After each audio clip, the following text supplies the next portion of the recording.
The next comedian will fit on the stage, but he may at first appear like he won't fit on the stage. Give it up for our next comedian, JP.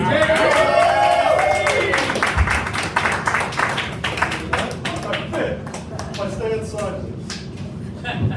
Miles, Michigan, how we doing? Yeah! First of all you ladies, happy belated National Women's Day. Last week, I gotta tell you, I know what I look like. I'm the enemy, I get it. Large, I'm white, I'm cisgendered, I'm heterosexual, I'm educated. Quasi-conservative, I'm part of the problem. I get it, I'm trying to be better. Like last year, I screwed up. Women's Day came around and I said to my wife, honey, go make a pie so we can celebrate. I know. I'm growing, I'm getting better. Crystal, I'm trying to be better. I did research, I searched my soul, I did research. And this year rolled around, I was ready, and I realized that what I should say is, honey, go make a sandwich for National Women's Day. Yeah, he gets it. You guys like impressions? You guys like impressions? Yeah. We've got some great impressions tonight, haven't there? Woo, this thing is tear down. All right. Does anybody remember the Elvis movie? Yeah, I'm gonna get out of breath doing this because this is a big deal. This Elvis movie, the guy was good.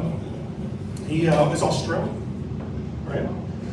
And I saw online, actually I read it in the paper, but I saw this, that when he went back to Australia, he had to hire a vocal coach because he got stuck as Elvis, right? So this is my impersonation of Australian Elvis, okay? Now give me a second, I gotta get into character, I gotta get this worked out. Okay, now obviously I'm the Las Vegas Elvis, right? The fat one at the end, not the good one. This is Australian Elvis, here we go. Gotta get it up, JP, here we go. All right, big turn. Hey, the dingo ate your baby, baby. Now let's go get a bloomin' onion. Thank you very much. Thank you, Australian Elvis. Where are my anti-vaxxers at? Sean, where are you at? Anti-vaxxers, yes. Unite. Hell yeah. Now, I'm an anti-vaxxer, I'm proud of it. But not for the reasons that you think. I don't believe they don't work, I don't believe they cause autism, all that.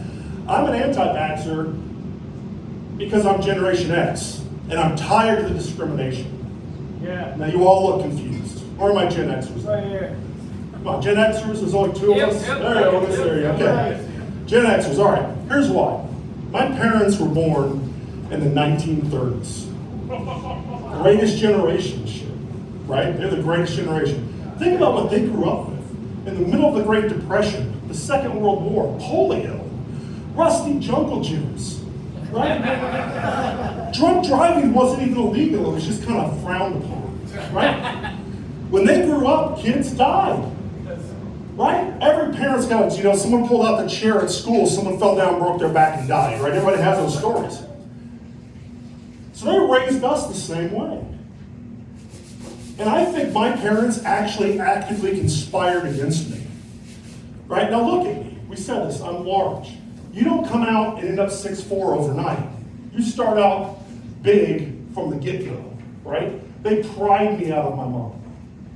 And that's not saying anything about her virtue. My first baby picture I had a scar on my face. Until I was 8, I couldn't sit up because my head was so big. Every picture of me is just me leaned up against the wall. Right?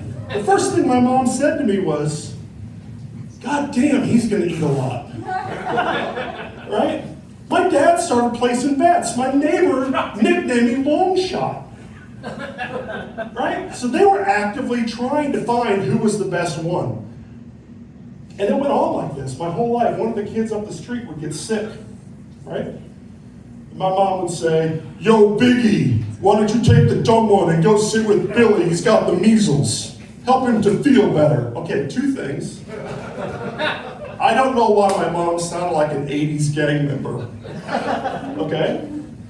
And 2, my sister didn't get that kind of treatment. because she could cook, and they saw value. So I think when she was 10, my dad took her aside and said, look, honey, you have two choices. You can make dinner or get the measles. It's your choice, right? The baby, of course, he's the favorite, so he's okay. If I want to ride my bike, my parents are like, look, go out in the garage, there's bike parts, have at it. Make yourself a bike. So I made a bike.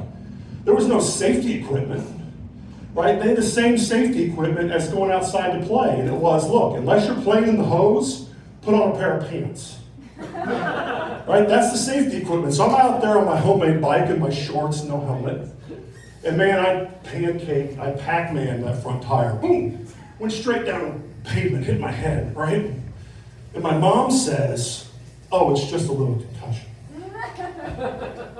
Now, maybe it was the concussion, but it really sounded like she was disappointed. Not like soothing, like, oh, it could have been a lot worse. We were hoping for a bigger concussion. Right? Now, I had my own son, and when he was finally like 20, I let him ride his bike around the block. He was 10, come on, I'm not ridiculous. But I put him in a helmet, I put him in elbow pads and knee pads. He looked like something out of a Mad Max movie, right? And he got to go around the block on the sidewalk. And we're different that way, and I don't know why. But now you're saying to yourself, what in the hell does any of this have to do with vaccines? I'm going to tell you. Somewhere along the line, we went from, it's only a concussion, to, oh my God, it's a concussion! Right? And I don't care what the science says. I don't care what you see on CNN or what you see on the Colbert Show. Science has not proven to me that there's a better way to deal with a kid that's a jerk than an incurable disease. Right? And so I'm mad because for the first time in human history, whether you believe that it was 5,000 years or whether it's 1,000,000 years, the first time in human history, Generation X, we're the first parents where the expectation is that all of our kids should live. Thank you very much. I'm JP. Let's give it up for Robbie P.